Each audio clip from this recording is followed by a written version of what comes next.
بسم الله الرحمن الرحيم ألف لام را تلك آيات الكتاب وقرآن مبين ربما يود الذين كفروا لو كانوا مسلمين ذرهم يأكلوا ويتمتعوا ويلههم الأمل فسوف يعلمون وما أهلكنا من قرية إلا ولها كتاب معلوم ما تسبق من أمة أجلها وما يستأخرون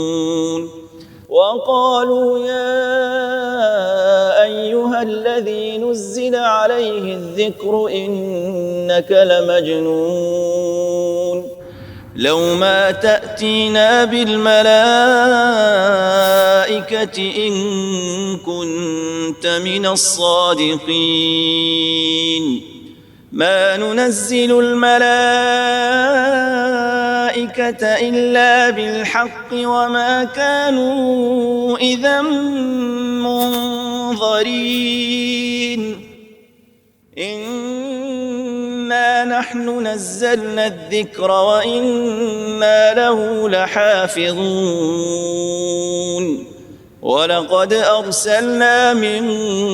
قبلك في شيع الأولين وما يأتيهم من رسول إلا كانوا به يستهزئون كذلك نسلكه في قلوب المجرمين لا يؤمنون به وقد خلت سنة الأولين ولو فتحنا عليهم بابا من السماء فظلوا فيه يعرجون لقالوا إنما سكرت أبصارنا بل نحن قوم مسحورون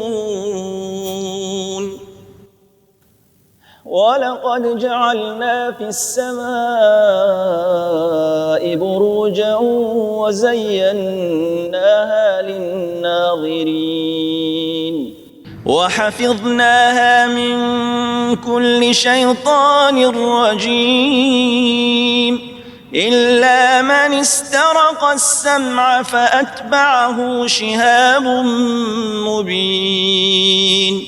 والأرض مددناها وألقينا فيها رواسي وأنبتنا فيها من كل شيء موزون وجعلنا لكم فيها معايش ومن لستم له برازقين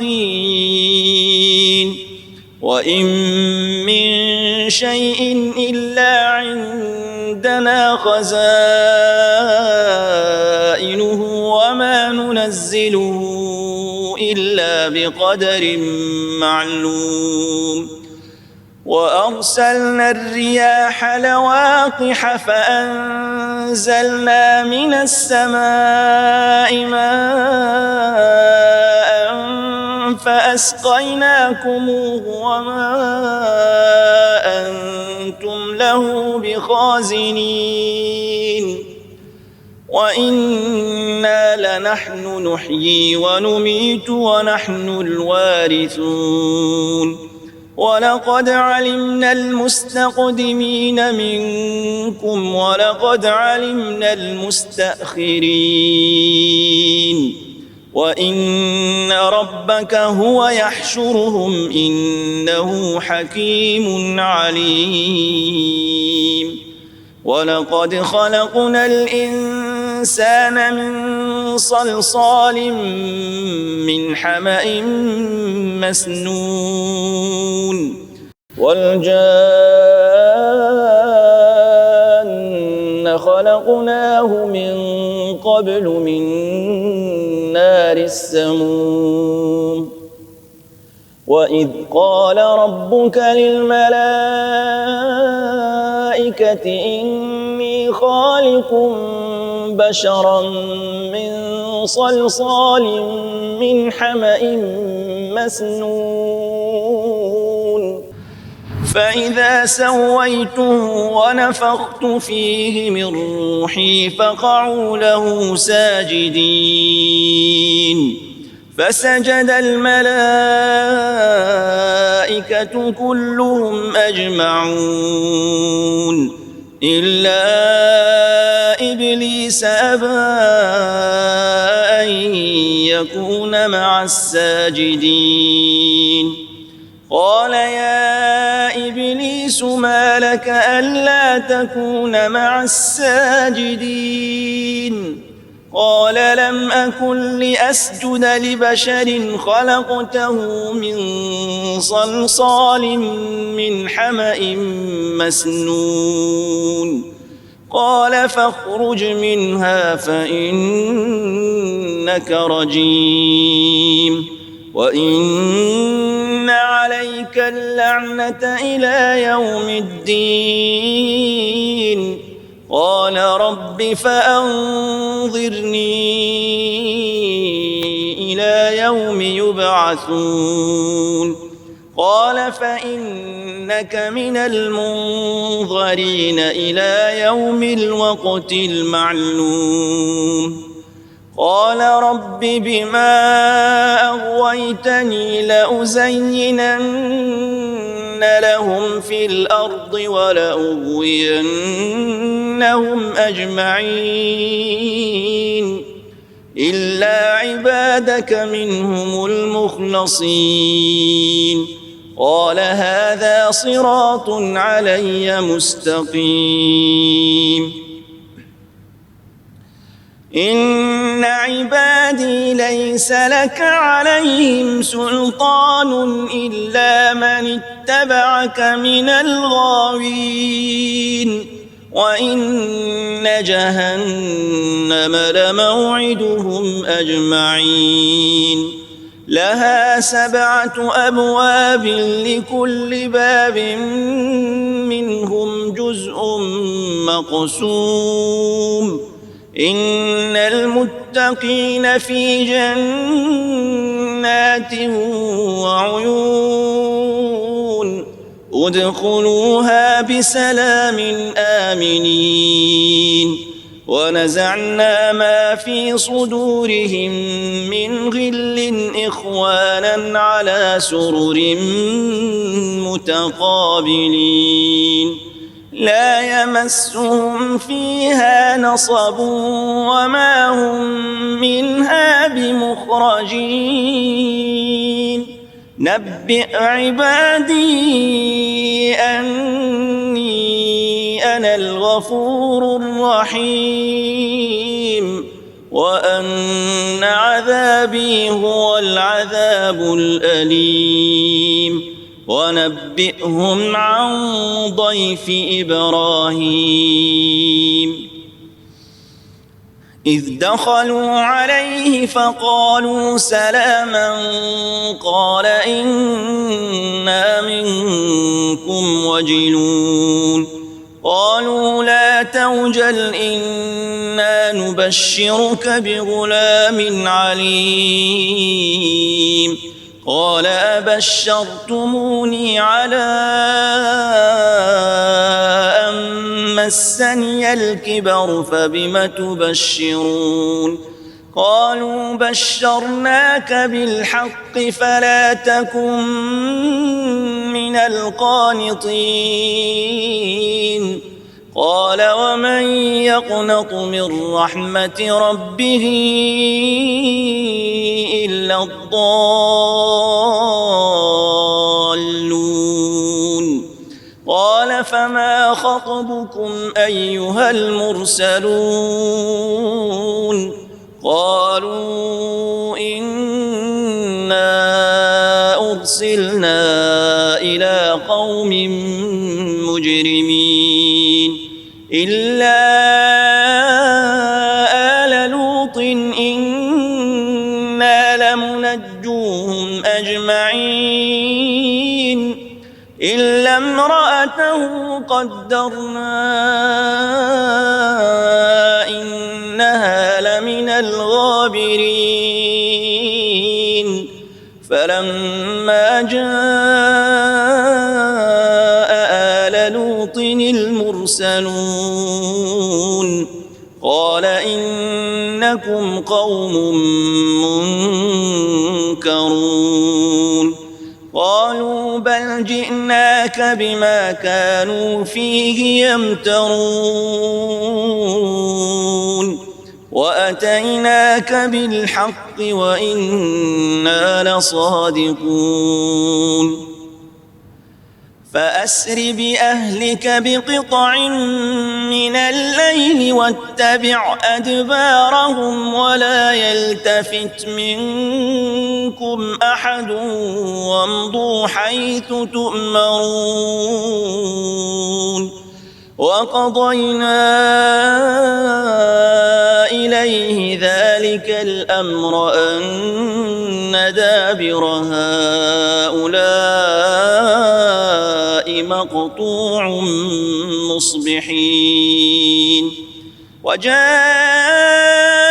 أهل المدينة يستبشرون قال إن هؤلاء ضيفي فلا تفضحون واتقوا الله ولا تخزون قالوا أولم ننهك عن العالمين قال هؤلاء بناتي إن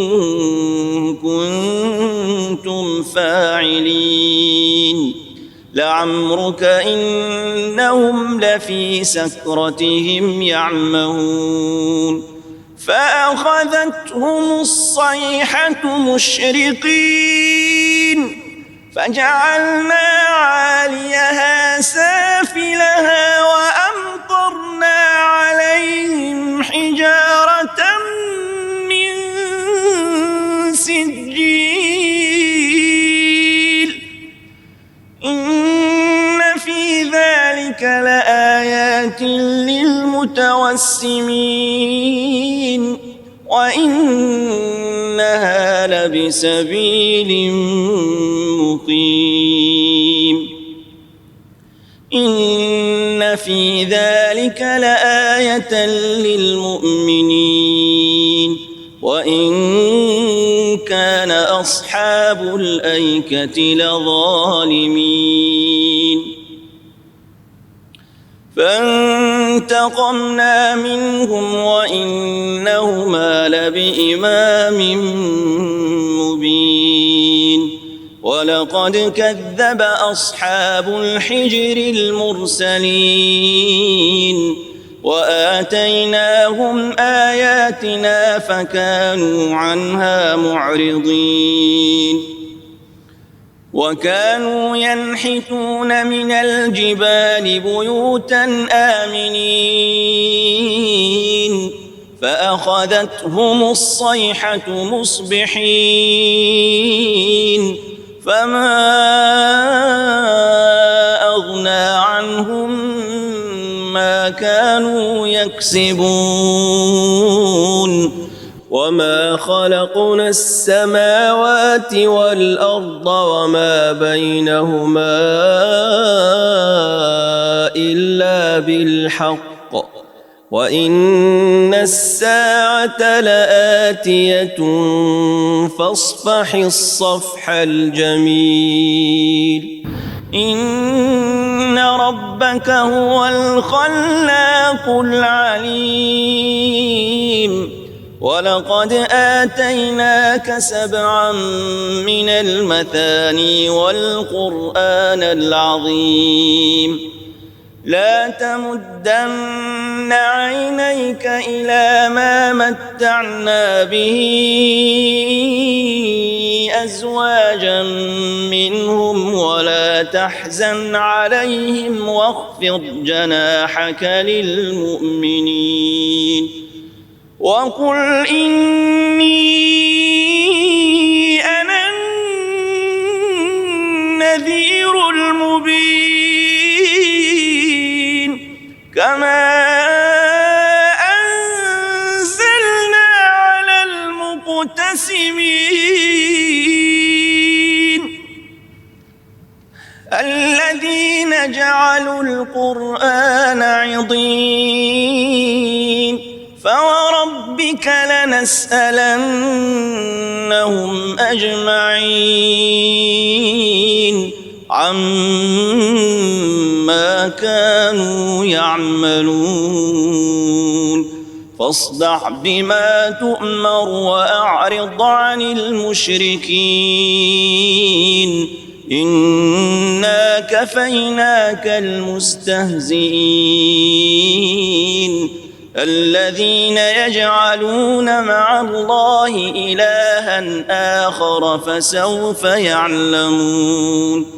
ولقد نعلم أنك يضيق صدرك بما يقولون فسبح بحمد ربك وكن من الساجدين واعبد ربك حتى يأتيك اليقين بسم الله الرحمن الرحيم أتى أمر الله فلا تستعجلوه سبحانه وتعالى عما يشركون ينزل الملائكة بالروح من أمره على من يشاء من عباده أن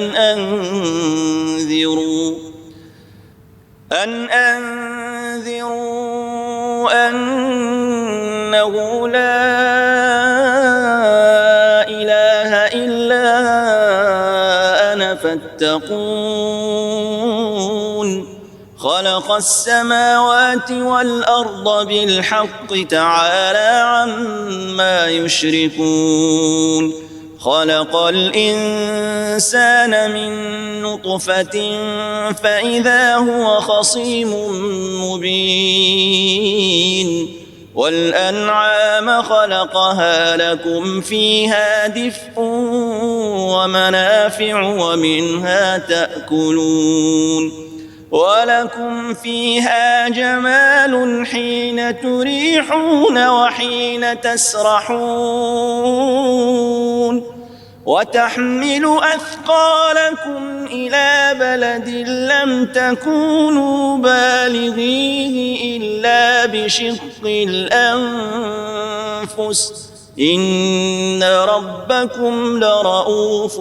رحيم والخيل والبغال والحمير لتركبوها وزينة ويخلق ما لا تعلمون وعلى الله قصد السبيل ومنها جائر ولو شاء لهداكم أجمعين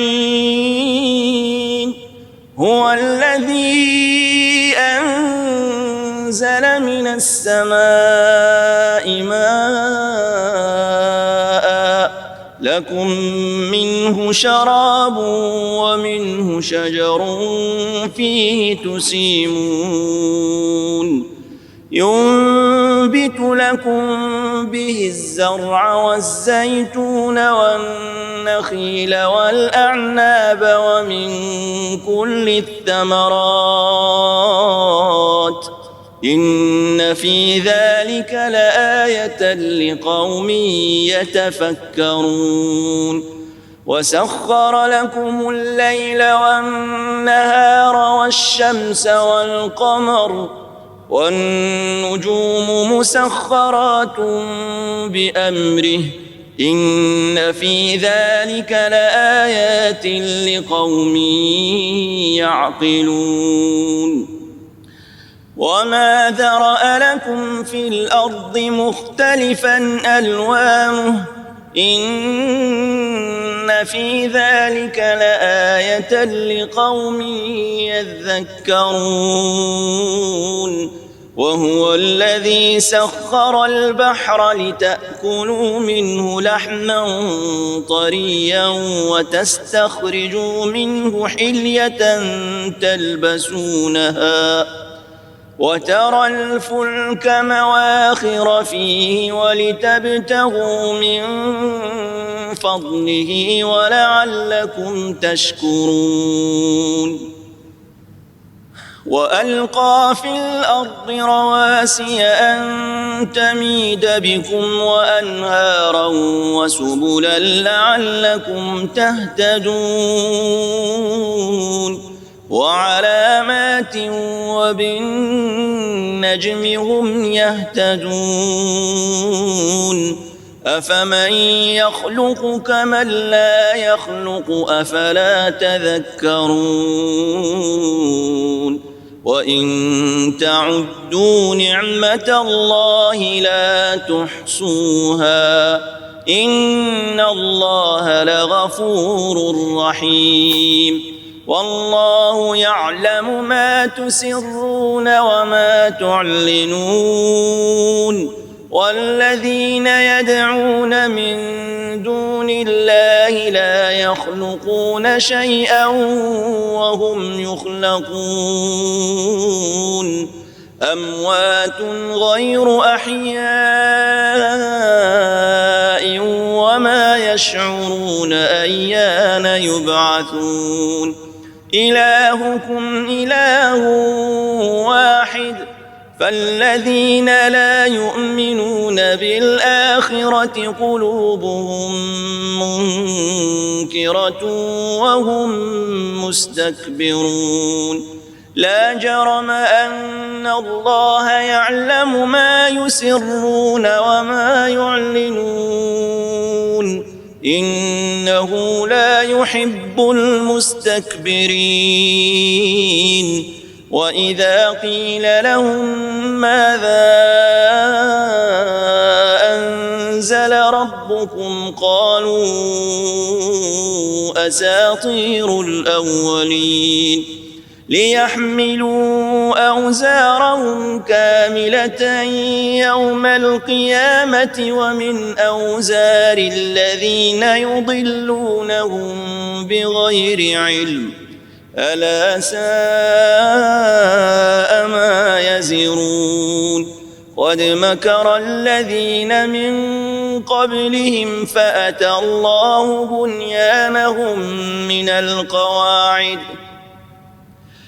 فأتى الله بنيانهم من القواعد فخر عليهم السقف من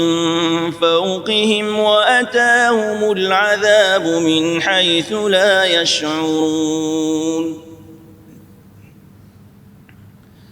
ثم يوم القيامة يخزيهم ويقول أين شركائي الذين كنتم تشاقون فيهم قال الذين أوتوا العلم إن الخزي اليوم والسوء على الكافرين الذين تتوفاهم الملائكة ظالمي أنفسهم فألقوا السلم ما كنا نعمل من سوء بلى إن الله عليم بما كنتم تعملون فادخلوا أبواب جهنم خالدين فيها فلبئس مثوى المتكبرين وقيل للذين اتقوا ماذا أنزل ربكم قالوا خيرا للذين أحسنوا في هذه الدنيا حسنة ولدار الآخرة خير ولنعم دار المتقين جنات عدن يدخلونها تجري من تحتها الأنهار لهم فيها ما يشاءون كذلك يجزي الله المتقين الذين تتوفاهم الملائكة طيبين يقولون سلام عليكم ادخلوا الجنة بما كنتم تعملون هل ينظرون إلا أن تأتيهم الملائكة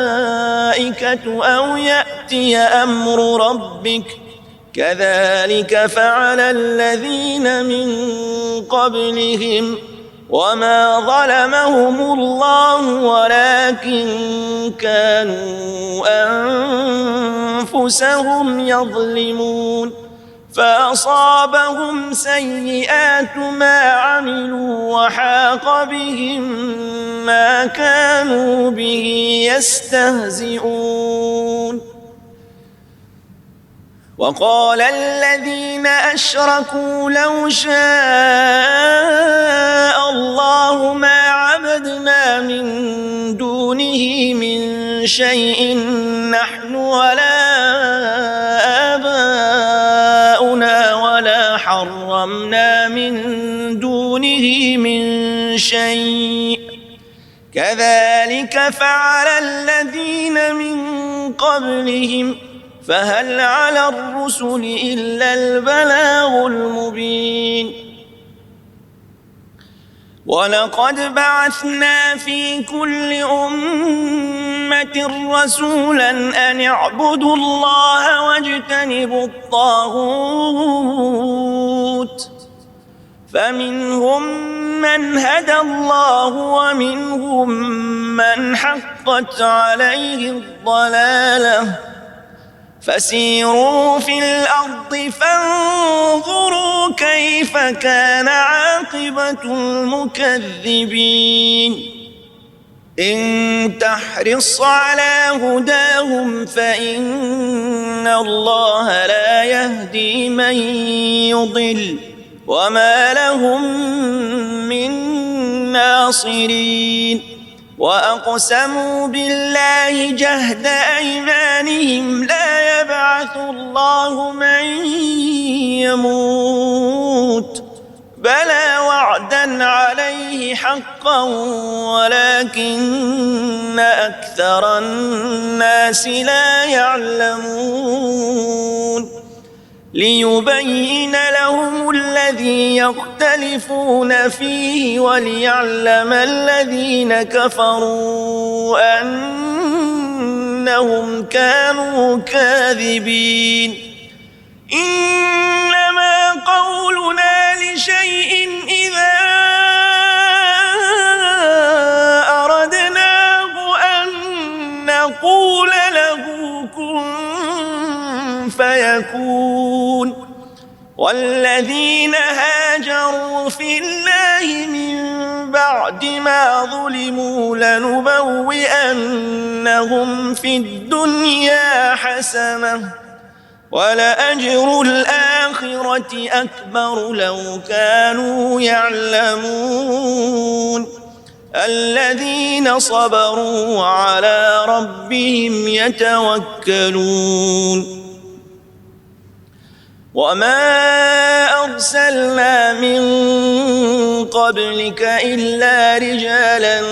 نوحي إليهم فاسألوا أهل الذكر إن كنتم لا تعلمون بالبينات والزبر وأنزلنا إليك الذكر لتبين للناس ما نزل إليهم ولعلهم يتفكرون أفأمن الذين مكروا السيئات أن يخسف الله بهم الأرض أو يأتيهم العذاب من حيث لا يشعرون أو يأخذهم في تقلبهم فما هم بمعجزين أو يأخذهم على تخوف فإن ربكم لرؤوف رحيم أولم يروا إلى ما خلق الله من شيء يتفيأ ظلاله عن اليمين والشمائل سجدا لله وهم داخرون ولله يسجد ما في السماوات وما في الأرض من دابة والملائكة وهم لا يستكبرون يخافون ربهم من فوقهم ويفعلون ما يؤمرون وقال الله لا تتخذوا إلهين اثنين إنما هو إله واحد فإياي فارهبون وله ما في السماوات والأرض وله الدين واصبا أفغير الله تتقون وما بكم من نعمة فمن الله ثم إذا مسكم الضر فإليه تجأرون ثم إذا كشف الضر عنكم إذا فريق منكم بربهم يشركون ليكفروا بما آتيناهم فتمتعوا فسوف تعلمون ويجعلون لما لا يعلمون نصيبا مما رزقناهم تالله لتسألن عما كنتم تفترون ويجعلون لله البنات سبحانه ولهم ما يشتهون وإذا بشر أحدهم بالأنثى ظل وجهه مسودا وهو كظيم يتوارى من القوم من سوء ما بشر به أيمسكه على هون أم يدسه في التراب ألا ساء ما يحكمون للذين لا يؤمنون بالآخرة مثل السوء ولله المثل الأعلى وهو العزيز الحكيم ولو يؤاخذ الله الناس بظلمهم ما ترك عليها من دابة ولكن يؤخرهم إلى أجل مسمى فإذا جاء أجلهم لا يستأخرون ساعة ولا يستقدمون ويجعلون لله ما يكرهون وتصف ألسنتهم الكذب أن لهم الحسنى لا جرم أن لهم النار وأنهم مفرطون تالله لقد أرسلنا إلى أمم من قبلك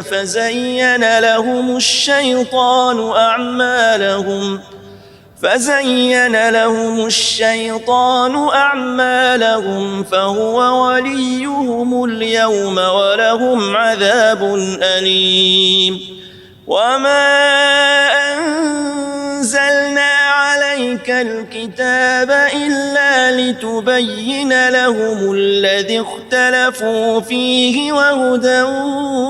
ورحمة لقوم يؤمنون والله أنزل من السماء ماء فأحيا به الأرض بعد موتها إن في ذلك لآية لقوم يسمعون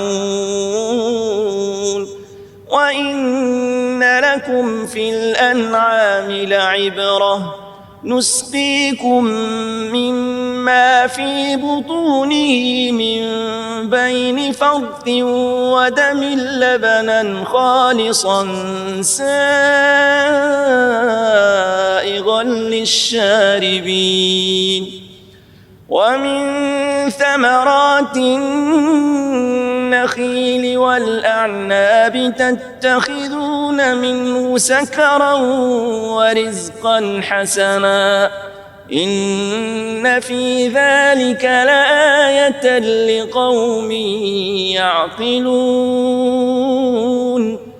وأوحى ربك إلى النحل أن اتخذي من الجبال بيوتا ومن الشجر ومما يعرشون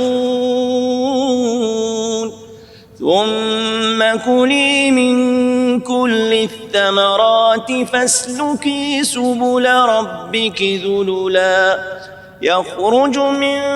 بطونها شراب مختلف ألوانه فيه شفاء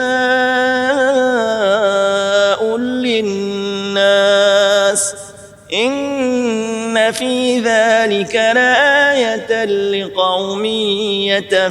يتفكرون والله خلقكم ثم يتوفاكم ومنكم من يرد إلى أرذل العمر لكي لا يعلم بعد علم شيئا إن الله عليم قدير والله فضل بعضكم على بعض في الرزق فما الذين فضلوا براد رزقهم على ما ملكت أيمانهم فهم فيه سواء أفبنعمة الله يجحدون والله جعل لكم من أنفسكم أزواجا وجعل لكم من أزواجكم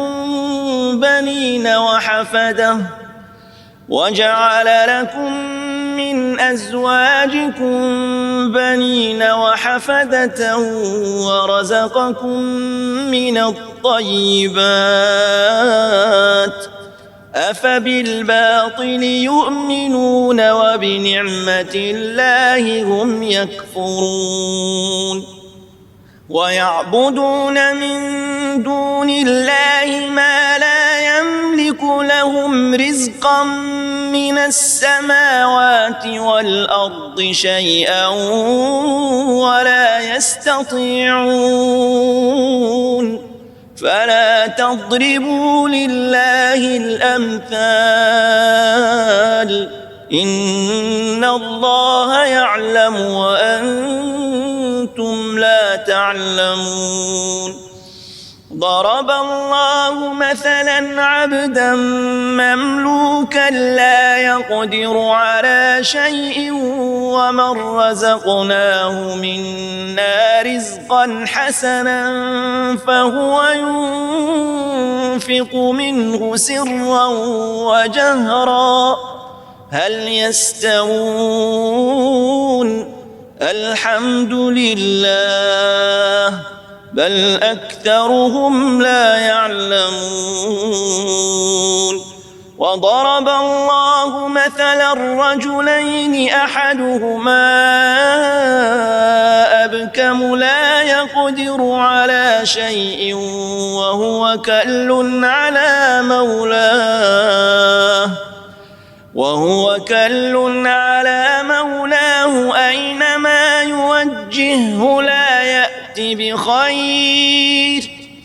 أينما يوجهه لا يأتي بخير هل يستوي هو ومن يأمر بالعدل وهو على صراط مستقيم ولله غيب السماوات والأرض وما أمر الساعة إلا كلمح البصر أو هو أقرب إن الله على كل شيء قدير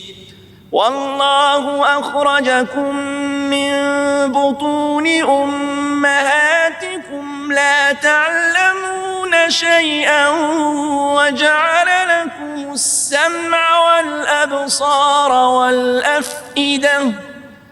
وجعل لكم السمع والأبصار والأفئدة لعلكم تشكرون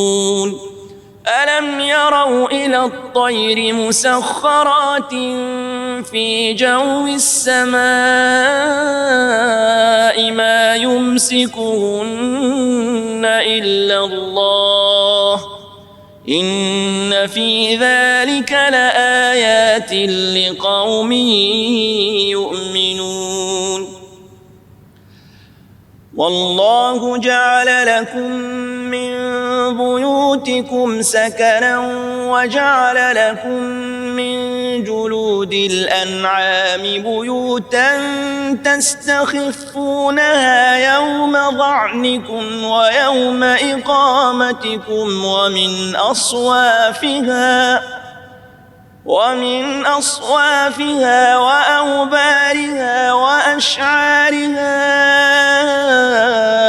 أثاثا ومتاعا إلى حين والله جعل لكم مما خلق ظلالا وجعل لكم من الجبال أكنانا وجعل لكم سرابيل تقيكم الحر وسرابيل تقيكم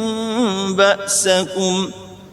كذلك يتم نعمته عليكم لعلكم تسلمون فإن تولوا فإنما عليك البلاغ المبين يعرفون نعمة الله ثم ينكرونها وأكثرهم الكافرون ويوم نبعث من كل أمة شهيدا ثم لا يؤذن للذين كفروا ولا هم يستعتبون وإذا رأى الذين ظلموا العذاب فلا يخفف عنهم ولا هم ينظرون وإذا رأى الذين أشركوا شركاءهم قالوا ربنا هؤلاء شركاؤنا الذين كنا ندعو من دونك فألقوا إليهم القول إنكم لكاذبون وألقوا إلى الله يومئذ السلم وضل عنهم ما كانوا يفترون الذين كفروا وصدوا عن سبيل الله زدناهم عذابا فوق العذاب بما كانوا يفسدون ويوم نبعث في كل أمة شهيدا عليهم من أنفسهم وجئنا بك شهيدا على هؤلاء ونزلنا عليك الكتاب تبيانا لكل شيء وهدى ورحمة وبشرى للمسلمين إن الله يأمر بالعدل والإحسان وإيتاء ذي القربى وينهى عن الفحشاء والمنكر والبغي يعظكم لعلكم تذكرون وأوفوا بعهد الله إذا عاهدتم ولا تنقضوا الأيمان بعد توكيدها وقد جعلتم الله عليكم كفيلا إن الله يعلم ما تفعلون ولا تكونوا كالتي نقضت غزلها من بعد قوة أنكاثا تتخذون أيمانكم دخلا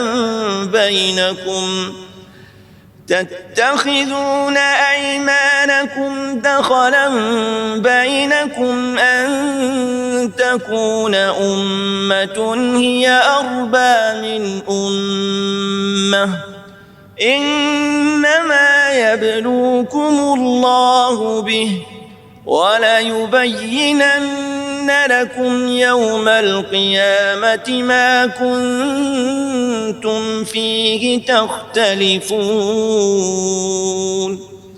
ولو شاء الله لجعلكم أمة واحدة ولكن يضل من يشاء ويهدي من يشاء ولتسألن عما كنتم تعملون ولا تتخذوا أيمانكم دخلا بينكم فتزل قدم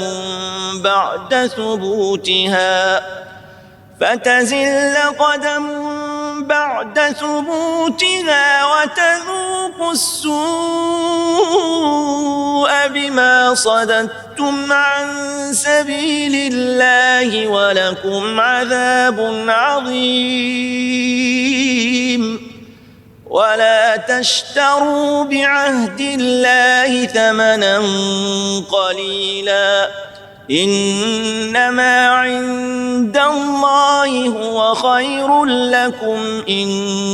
كنتم تعلمون ما عندكم ينفد وما عند الله باق ولنجزين الذين صبروا أجرهم بأحسن ما كانوا يعملون من عمل صالحا من ذكر أو أنثى وهو مؤمن فلنحيينه حياة طيبة ولنجزينهم أجرهم بأحسن ما كانوا يعملون فإذا قرأت القرآن فاستعذ بالله من الشيطان الرجيم إنه ليس له سلطان على الذين آمنوا وعلى ربهم يتوكلون إنما سلطانه على الذين يتولونه والذين هم به مشركون وإذا بدلنا آية مكان آية والله أعلم بما ينزل قالوا إنما أنت مفتر بل أكثرهم لا يعلمون قل نزله روح القدس من ربك بالحق ليثبت الذين آمنوا وهدى وبشرى للمسلمين ولقد نعلم أنهم يقولون إنما يعلمه بشر لسان الذي يلحدون إليه أعجمي وهذا لسان عربي مبين إن الذين لا يؤمنون بآيات الله لا يهديهم الله ولهم عذاب أليم إنما يفتري الكذب الذين لا يؤمنون بآيات الله وأولئك هم الكاذبون من كفر بالله من بعد إيمانه إلا من أكره وقلبه مطمئن بالإيمان ولكن من شرح بالكفر صدرا فعليهم غضب من الله ولهم عذاب عظيم ذلك بأنهم استحبوا الحياة الدنيا على الآخرة وأن الله لا يهدي القوم الكافرين أولئك الذين طبع الله على قلوبهم وسمعهم وأبصارهم وأولئك هم الغافلون لا جرم أنهم في الآخرة هم الخاسرون ثم إن ربك للذين هاجروا من بعد ما فتنوا ثم جاهدوا وصبروا إن ربك من بعدها لغفور رحيم يوم تأتي كل نفس تجادل عن نفسها وتوفى كل نفس ما عملت وهم لا يظلمون وضرب الله مثلا قرية كانت آمنة مطمئنة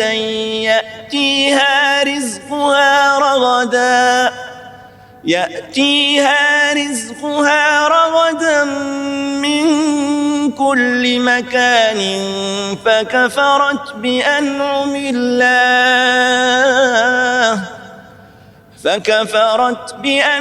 الله فأذاقها الله لباس الجوع والخوف بما كانوا يصنعون ولقد جاءهم رسول منهم فكذبوه فأخذهم العذاب وهم ظالمون فكلوا مما رزقكم الله حلالا طيبا واشكروا نعمة الله إن كنتم إياه تعبدون إنما حرم عليكم الميتة والدم ولحم الخنزير وما أهل لغير الله به فمن اضطر غير باغ ولا عاد فإن الله غفور رحيم ولا تقولوا لما تصف ألسنتكم الكذب هذا حلال وهذا حرام لتفتروا على الله الكذب إن الذين يفترون على الله الكذب لا يفلحون متاع قليل ولهم عذاب أليم وعلى الذين هادوا حرمنا ما قصصنا عليك من قبل وما ظلمناهم ولكن كانوا أنفسهم يظلمون ثم إن ربك للذين عملوا السوء بجهالة ثم تابوا من بعد ذلك وأصلحوا إن ربك من بعدها لغفور رحيم إن إبراهيم كان أمة قانتا لله حنيفا ولم يك من المشركين شاكرا لأنعمه اجتباه وهداه إلى صراط مستقيم وآتيناه في الدنيا حسنة وإنه في الآخرة لمن الصالحين ثم أوحينا إليك أن اتبع ملة إبراهيم حنيفا وما كان من المشركين إنما جعل السبت على الذين اختلفوا فيه وإن ربك ليحكم بينهم يوم القيامة فيما كانوا فيه يختلفون ادع إلى سبيل ربك بالحكمة والموعظة الحسنة وجادلهم بالتي هي أحسن إن ربك هو أعلم بمن ضل عن سبيله وهو أعلم بالمهتدين وإن عاقبتم فعاقبوا بمثل ما عوقبتم به ولئن صبرتم لهو خير للصابرين واصبر وما صبرك إلا بالله ولا تحزن عليهم ولا تك في ضيق مما يمكرون إن الله مع الذين اتقوا والذين هم محسنون